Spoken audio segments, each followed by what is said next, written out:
There's a new report now by the Federal Trade Commission. It says pharmacy benefits management companies. Have you heard of these? They're referred to as PBMs. Well, they are apparently driving up your out-of-pocket costs for prescription drugs, and they are raking in billions of dollars in the process. Let's go talk to WRAL's Laura Leslie. She's in the studio with us now. And you would think, healthcare is something that impacts all of us. PBM should be commonly understood, but they're not. Can you explain a bit of what they are? Sure. A pharmacy benefits manager is a middleman between pharmaceutical companies and insurance companies. They negotiate how much an insurance plan will pay for a given drug. The biggest ones are actually owned by insurance companies. CVS Caremark is owned by Aetna, Express Scripts is owned by Cigna, and Optum Rx is owned by United Healthcare.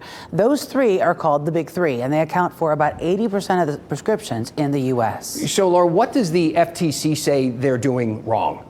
Well, the FTC has been going after PBMs for some time now. Last fall, the federal agency sued the Big Three for driving up prices on insulin. This latest report details how they've driven up the cost of certain generic drugs for illnesses like cancer, high blood pressure, and HIV.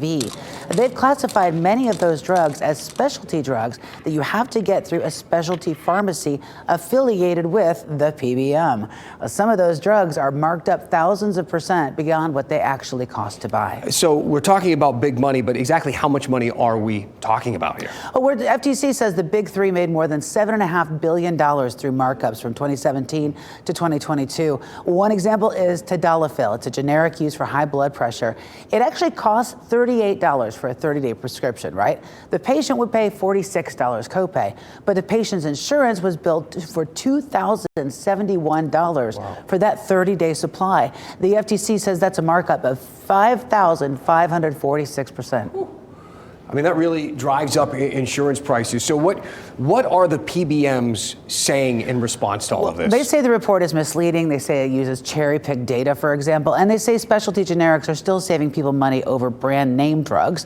A spokesperson for Optum told WRAL Optum is lowering the cost of specialty medications, which comprises half of all drug expenditures. The median out-of-pocket payment for these patients was $5. All right, there you have it. Laura, thank you. Thanks.